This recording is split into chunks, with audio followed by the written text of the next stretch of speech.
Hermanos, muy buenos días a todos. Hoy me corresponde a mí compartir la predicación con ustedes y oro en el nombre del Señor que Él bendiga y le dé gracia a su palabra y que nos ilumine, nos permita seguir caminando a través de los salmos. Este 2020 sin duda ha sido un año de sorpresas, de cosas inesperadas. Desde la situación más inesperada que fue recibir una pandemia y estar encerrados en casa, hasta las últimas noticias que hemos escuchado en el país que lo tienen conmocionado. En los estudios que hemos hecho alrededor de los salmos, una vez que comenzamos la serie de predicaciones y los grupos pequeños, si usted no ha participado, métase a un grupo pequeño que todavía tenemos tiempo de seguir estudiando juntos los salmos, nos hemos dado cuenta cuánto las situaciones difíciles, cuánto esta pandemia, pero sobre todo cuánto caminar con la Biblia, en un libro tan amplio y tan fascinante como los Salmos, ha develado lo que hay en nuestro corazón. Ha develado que las circunstancias difíciles ponen el corazón en ciertas actitudes que quizá nos asombramos, no pensamos que tendríamos y muchas veces nos ha llevado a frustrarnos en esta cantidad de cosas. Sin embargo, yo no quiero desconocer que las situaciones son duras.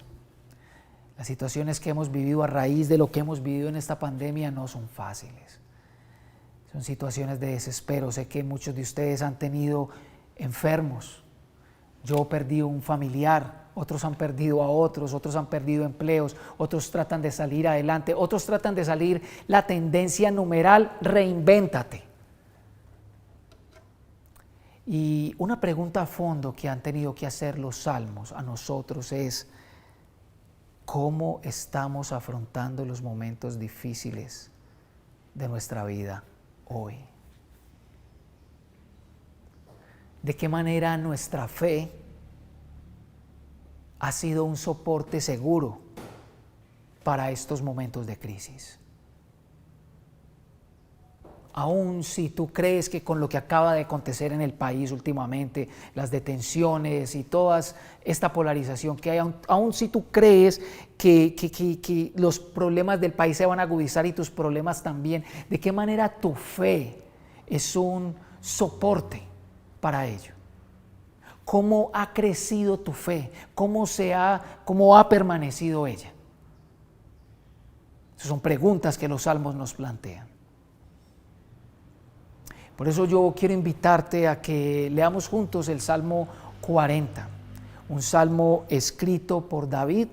Lo más probable es que ya estuviera en condición de rey, ya era un rey, y aquí podemos ver muchas cosas. Entonces quisiera que tomaras mucha atención, que abrieras tu Biblia y lo leyeras allí en este momento. Puse en el Señor toda mi esperanza. Él se inclinó hacia mí y escuchó mi clamor. Me sacó de la fosa de la muerte, del lodo y del pantano. Puso mis pies sobre una roca y me plantó en terreno firme.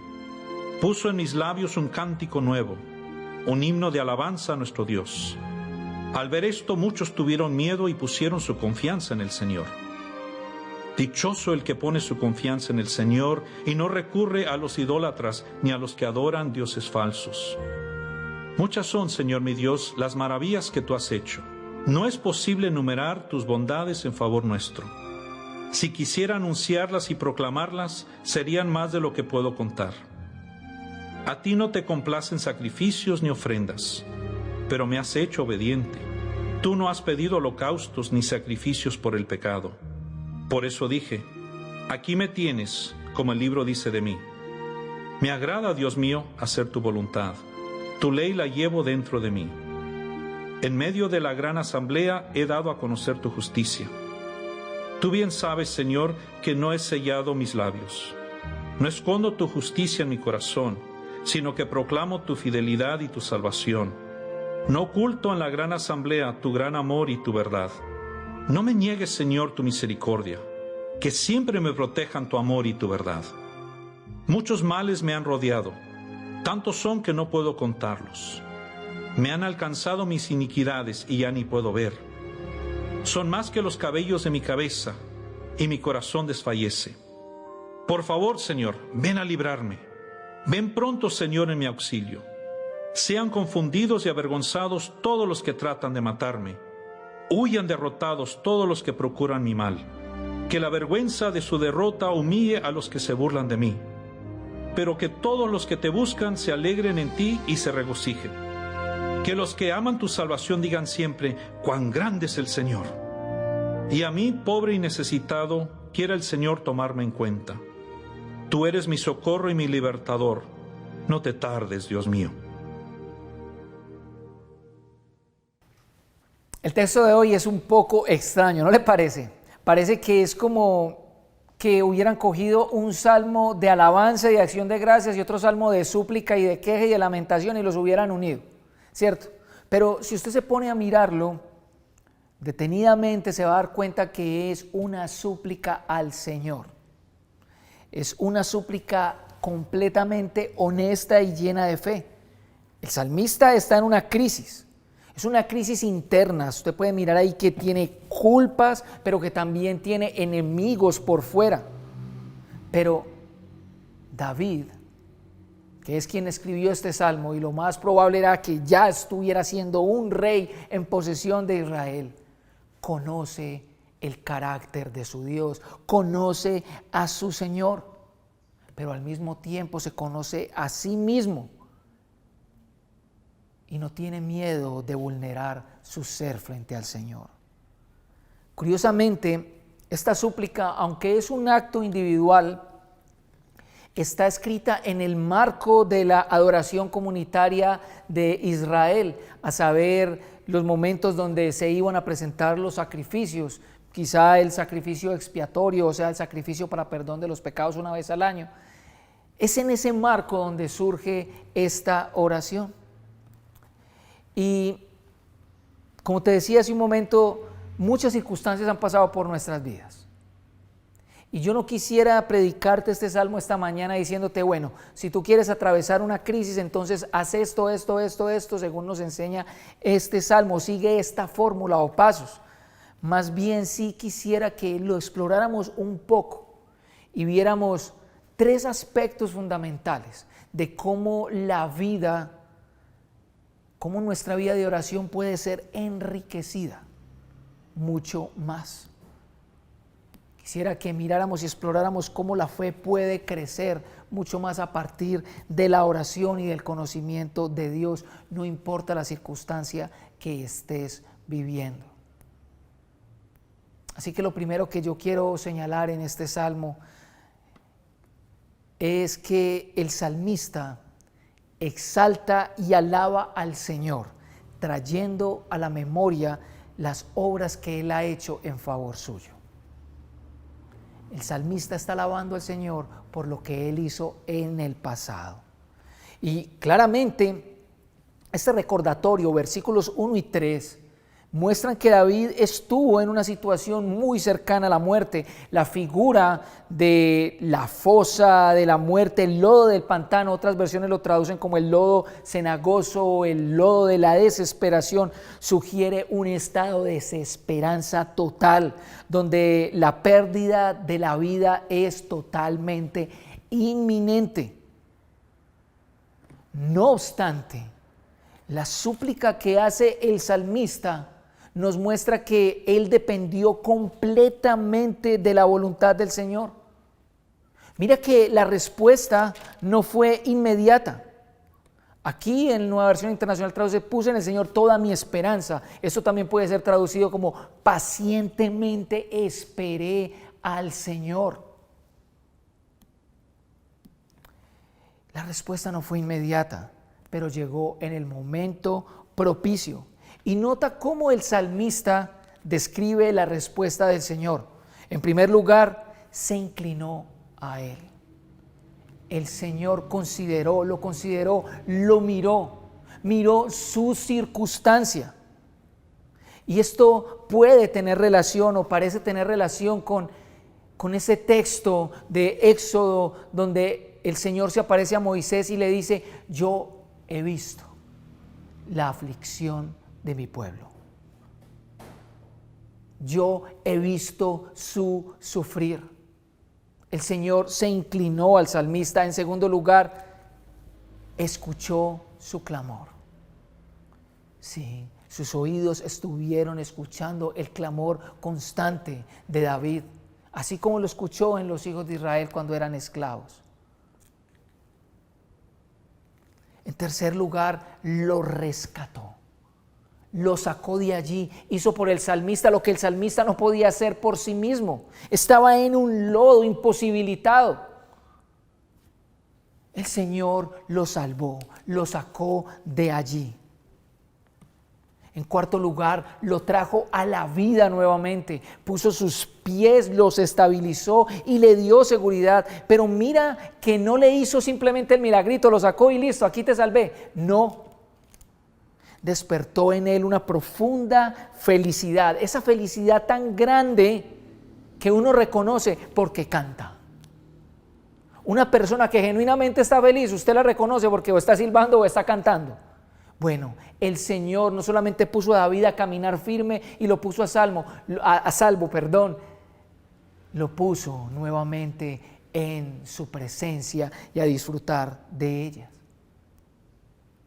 Y aquí no termina todo. Este acto de salvación, esta profunda felicidad del salmista se convierte en un testimonio vivo para fortalecer la fe de todos los que creen en el Señor.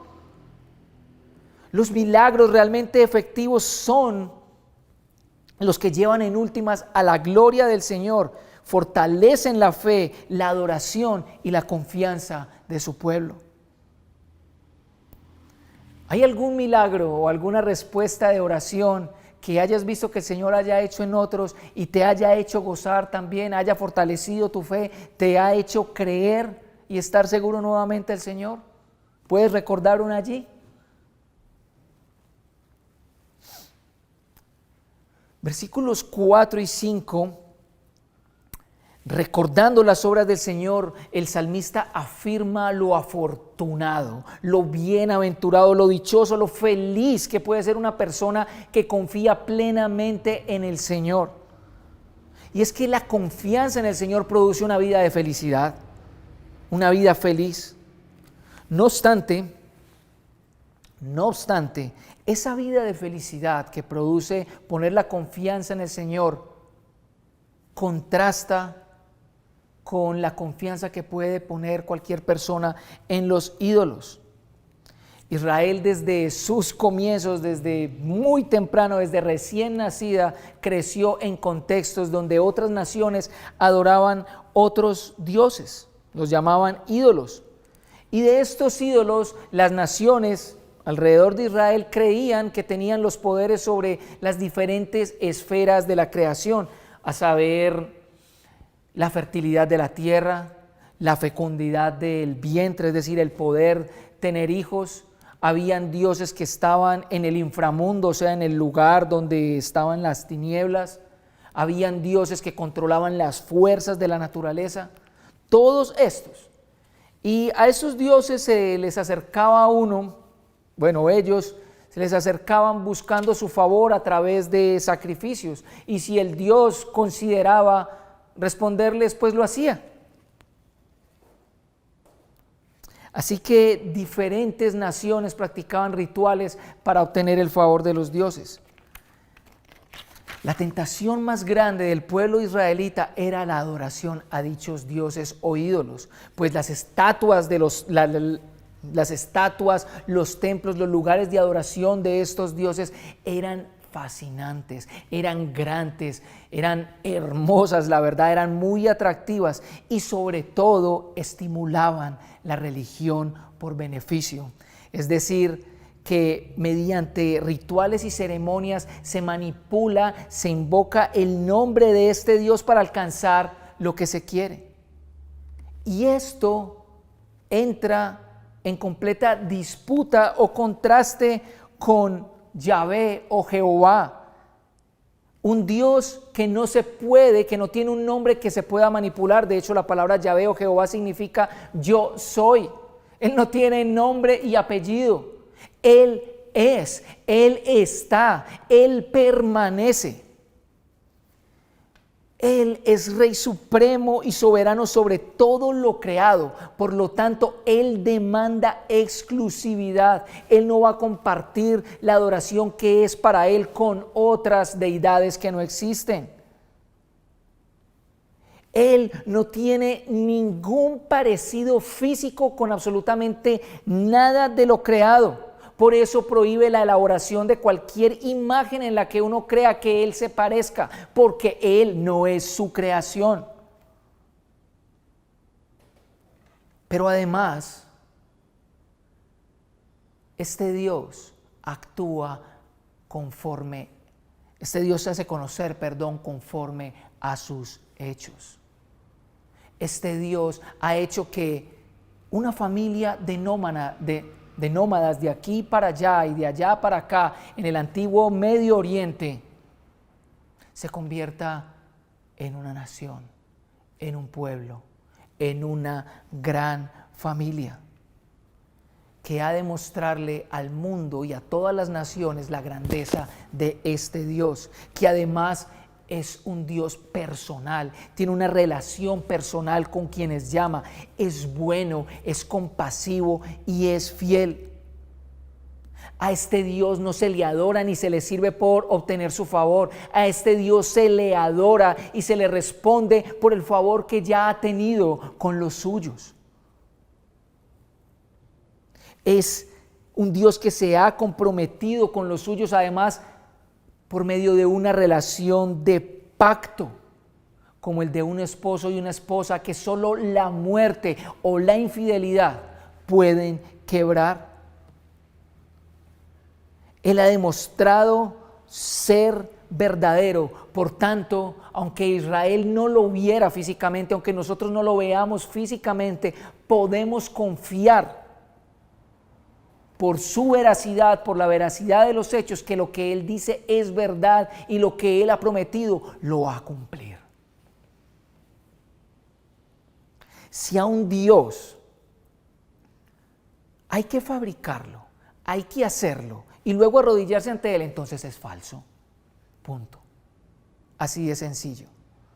La diferencia entre la adoración a Dios y la idolatría es tan grande como la diferencia entre lo que es real y lo que no es.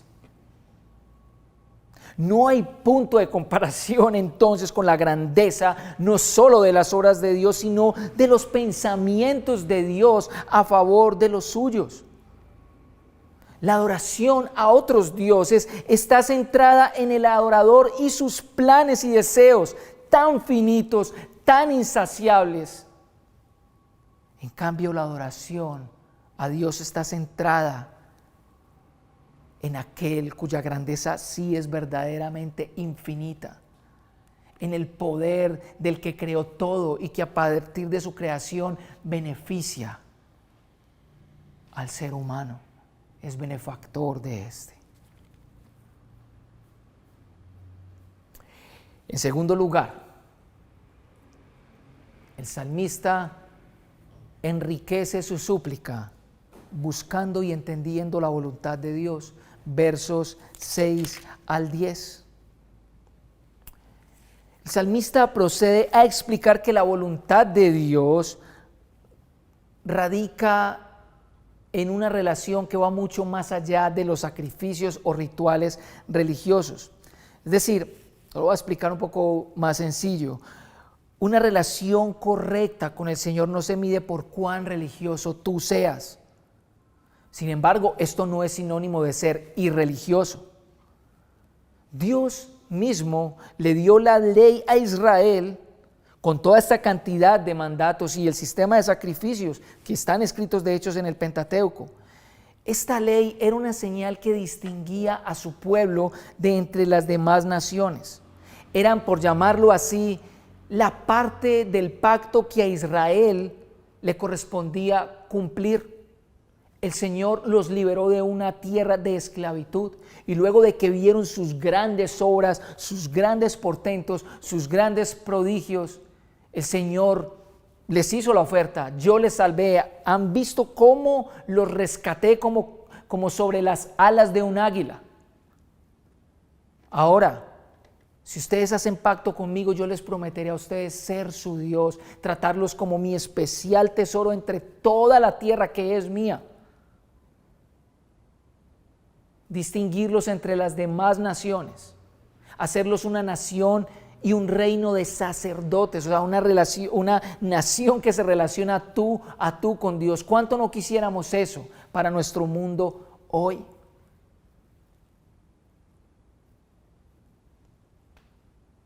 Ellos decidieron libremente aceptar la ley que Dios les dio y firmaron un pacto con Él.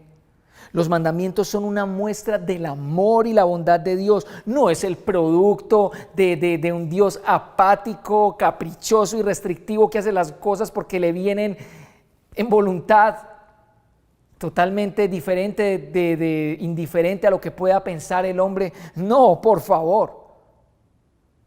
Guardarlos es una respuesta a ese amor y a esa bondad, y no el sistema religioso de yo hago esto por ti, entonces tú me das aquello.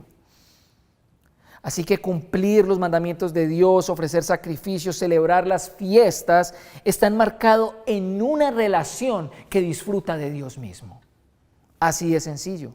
Y esto no es algo nuevo en la Escritura. El rey Saúl, que antecedió a David, fue un ejemplo de ello.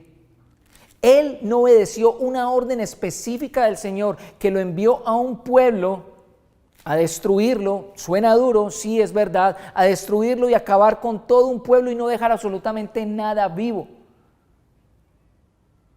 Él, por agradar a otros, a sus soldados, decidió guardar algunos animales para ofrecer sacrificio a Dios y decidió dejar con vida al rey Agag, el rey de Amalek. Y tal acto de desobediencia le costó el reino. Miren cómo se lo hizo saber Samuel, su profeta.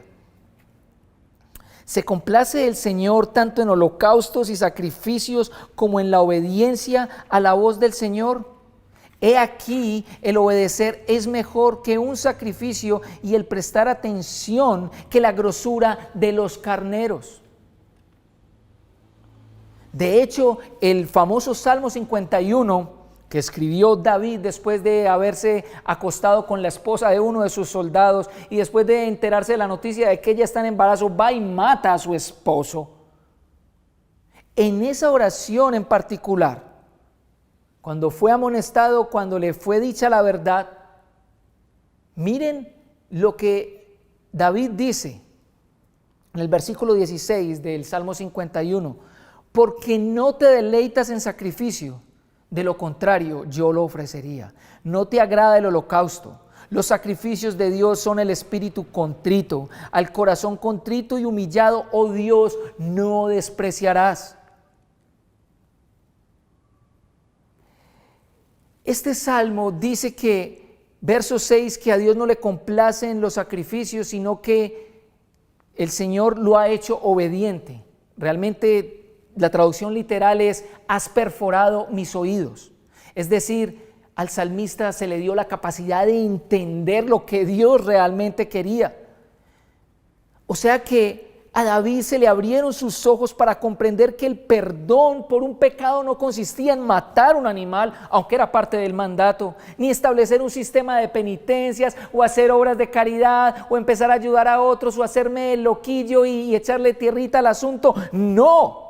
El perdón proviene de un corazón que reconoce que ha faltado y ha roto una relación, que ha herido al Dios mismo y que por más dinero o buenas intenciones que tenga, no puede remediar por sí mismo el daño que ha hecho.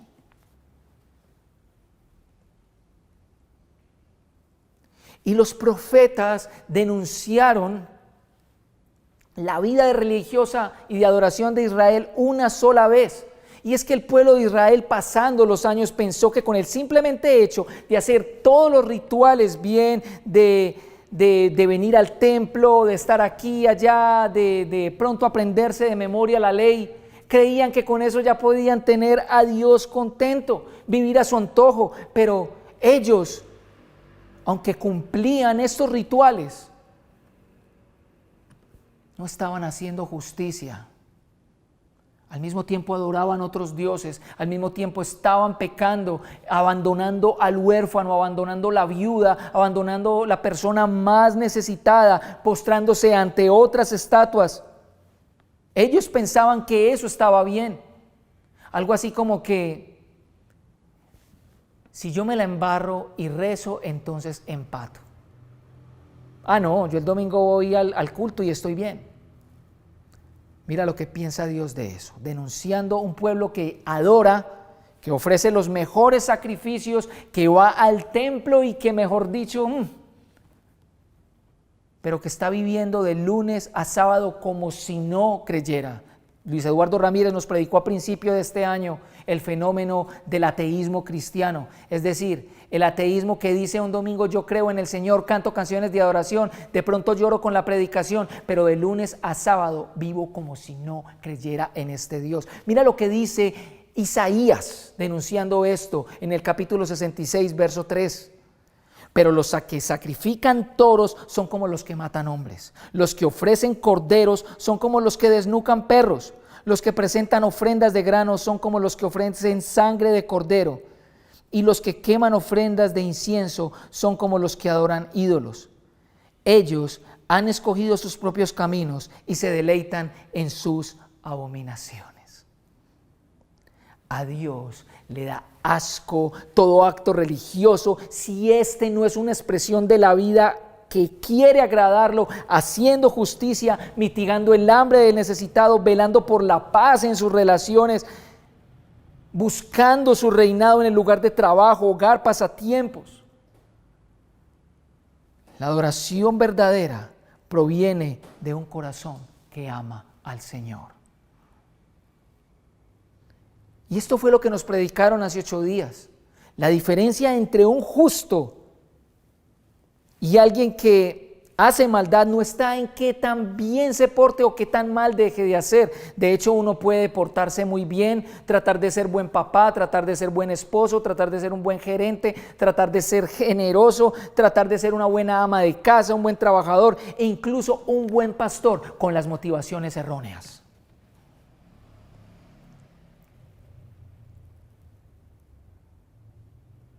La diferencia entre la persona justa y la que hace el mal no está en su comportamiento,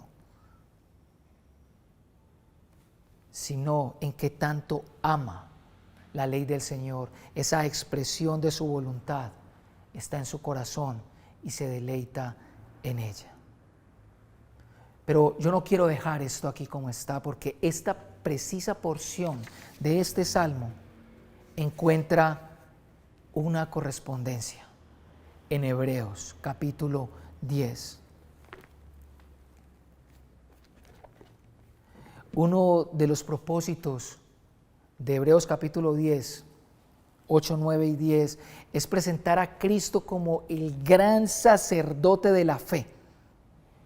De hecho, los hebreos, estaban pensando en claudicar de su fe, volverse a la fe judía o volverse al tema de los sacrificios y todo este tema de los judíos nuevamente.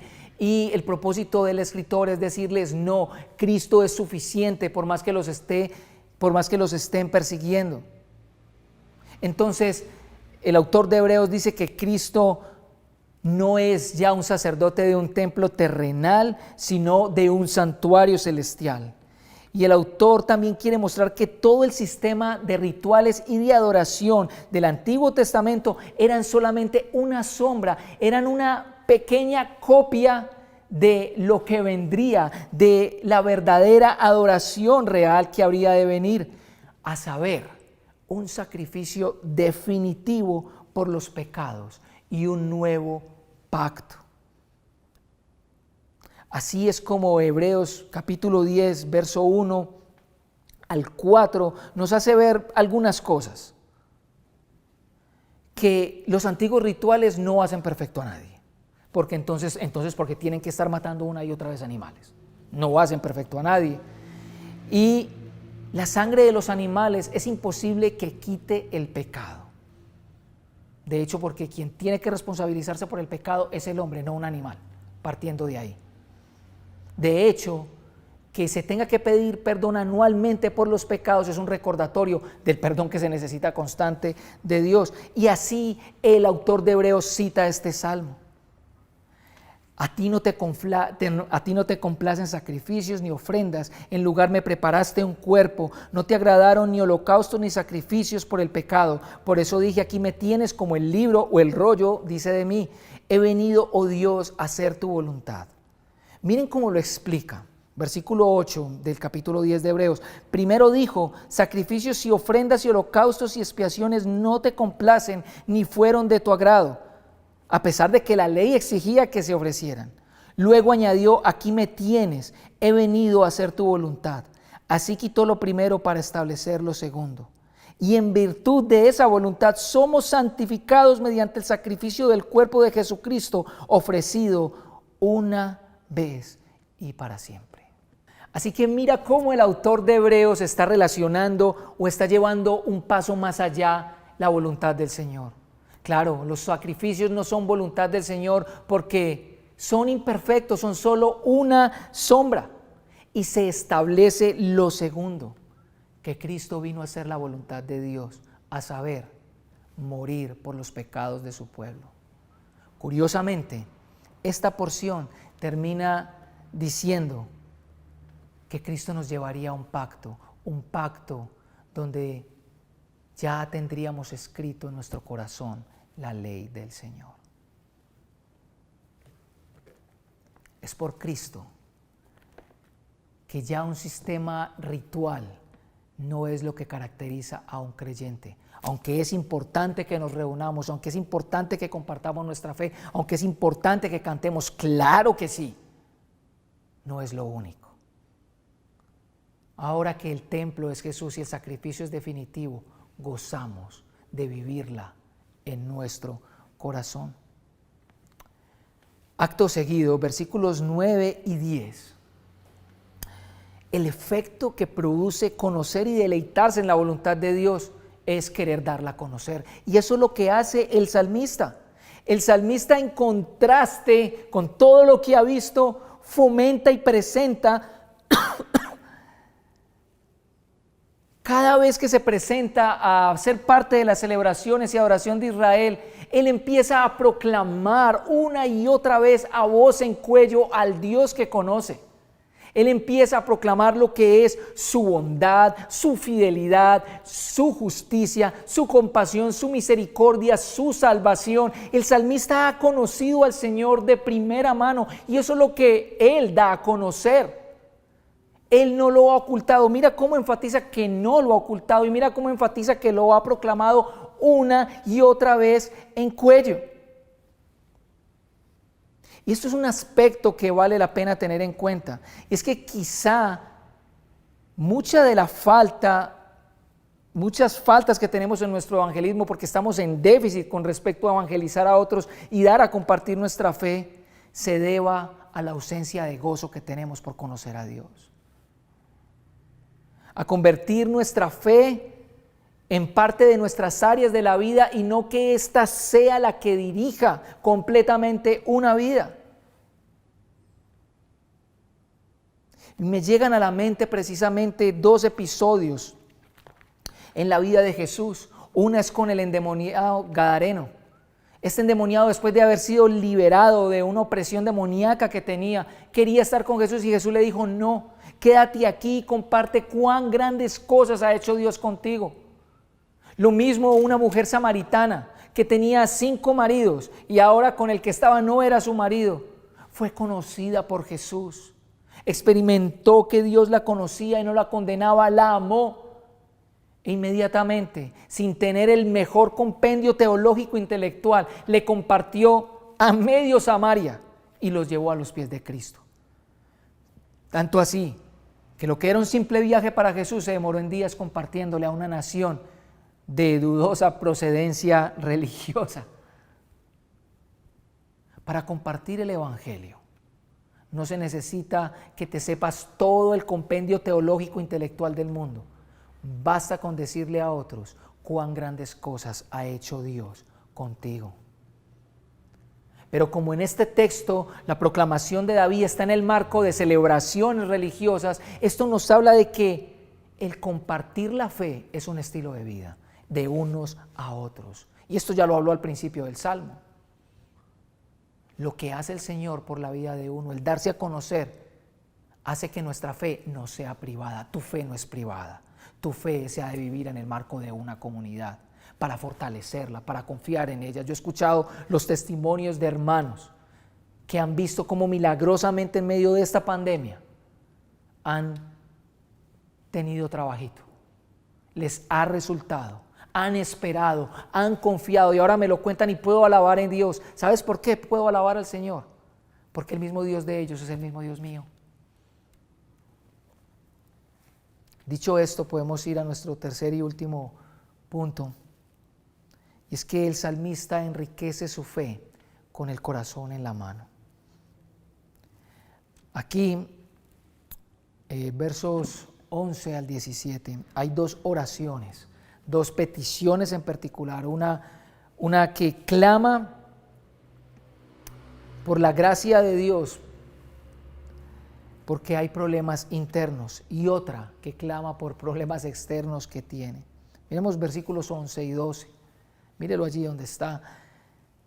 La primera oración es una súplica por compasión y la oración por súplica de esa compasión del Señor se debe al pecado que hay dentro del salmista, a las iniquidades, dice allí. Probablemente el salmista se haya metido en problemas por su propia culpa, por su propio pecado. Bueno, eso a veces pasa, pero lo que sí podemos estar seguros es que el salmista está afirmando una realidad en él muy dañina, que es el pecado. Es lo nocivo, lo poco saludable y lo destructivo que puede llegar a ser el pecado. De hecho, mira lo que dice, lo enceguece completamente, no puede verlo, se puede multiplicar como arroz. El pecado quiebra las relaciones con Dios, las relaciones con el entorno, y te quiebra a ti mismo también. Ese es el virus que realmente necesita ser erradicado. Y es un virus que solamente tiene una vacuna: la misericordia y la compasión de Dios, que Dios te vea en tu condición, se compadezca de ti y te otorgue perdón. También el salmista ora que sea cuidado por la fidelidad y compasión del Señor. Él no solamente ora por compasión por la maldad de las cosas que ha cometido, sino por las que puede llegar a cometer. Necesita ser protegido de sí mismo. Necesita que Dios lo guarde de vivir una vida a sus expensas, a su propia merced. Si hay algo peor que cualquier amenaza externa que uno pueda vivir, es vivir a sus propias expensas. Y si has estado viviendo rodeado por la culpa, ve y corre por misericordia y compasión, que el Señor la da. La segunda oración de súplica que el salmista hace es una oración de carácter urgente. Parece curioso, ¿verdad? Al principio del salmo está diciendo que pacientemente esperó al Señor, pero aquí necesita que le responda rápido. Podemos desempacarlo un poco más. Él está orando urgentemente por liberación, socorro para su vida, vergüenza, retroceso y escarnio para sus enemigos, por quienes es objeto de vituperio y persecución. Pero hay algo que podemos ver detenidamente. A pesar de que el salmista quiera que Dios responda rápidamente, aún sigue dependiendo de su voluntad. Aquí dice en el Salmo, en esta versión dice, por favor, Señor. En otras versiones, ten a bien, sé favorable a mi petición. Agrádate en responderme. Y esta no es una típica oración de esas que le decimos a los amigos: sí, estoy lleno de problemas, ya le entregué eso al Señor, que se haga lo que Dios quiera. Y cuando uno mira si realmente fue una oración, lo digo porque yo soy de primera mano, las conozco, porque yo las he hecho, es que uno a duras penas dijo: Dios mío. Esta es una oración con agenda. Esto es una oración que dura más de 10 minutos diarios. Esta es una oración que necesita realmente al Señor.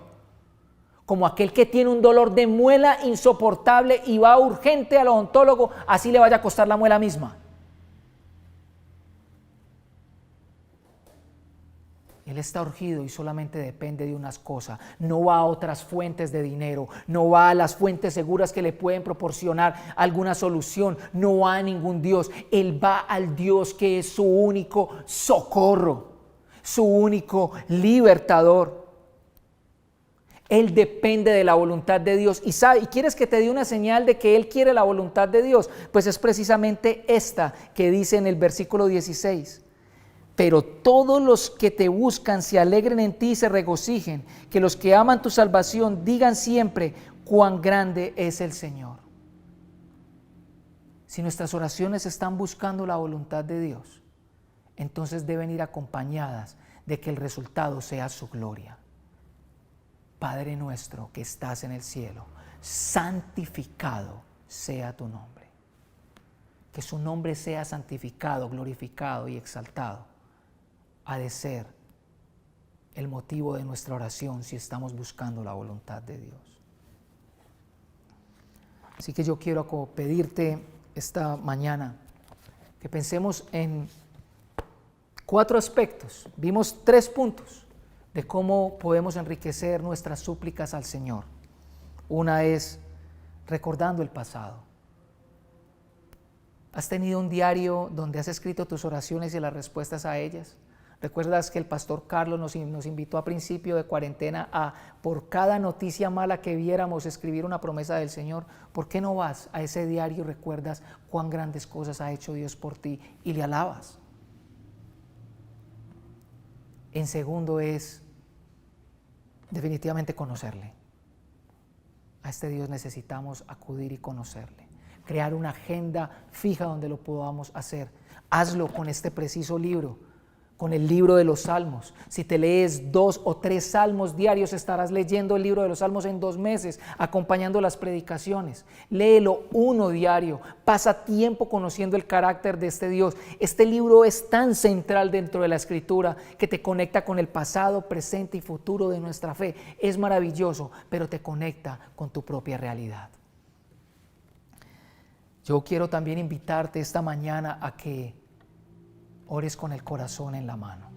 Muchos de aquí hemos crecido con el paradigma de que ante Dios no nos podemos quejar, ni lamentar, ni expresarle las cosas. Con la siguiente frase: ¿yo para qué le voy a orar si Dios sabe? Dios sabe, que me responda. Hombre, por favor, vaya y dígale que está necesitado, porque Dios, como lo argumenta el salmista, escucha la causa del necesitado y débil. En tercer lugar, un llamado a la comunidad. No dejes de conectarte con los grupos pequeños, aún estás a tiempo. Conéctate, vive, escucha cuán grandes cosas ha hecho Dios con los demás. Adora a otros, fortalece tu fe creciendo con otros. Llama a hermanos que admires, llámalos hoy mismo y pregúntales cómo los ha tratado Dios y así fortalecer tu fe. Oremos. Padre, te damos gracias por tu palabra. Te damos gracias por lo que has hecho. Te damos gracias por lo que estás haciendo hoy escuchándonos. Y te damos gracias porque tú, el Dios de ayer, hoy, será el Dios de siempre y en el futuro. Señor, fortalece nuestra fe. Fortalece nuestra memoria recordando todas tus obras. Señor, danos a conocer tu voluntad, cómo nos unimos a ti en medio de esta pandemia. Señor, conéctanos como hermanos que celebran tu grandeza. Déjanos conocerte, Padre, en el nombre de Cristo Jesús. Amén.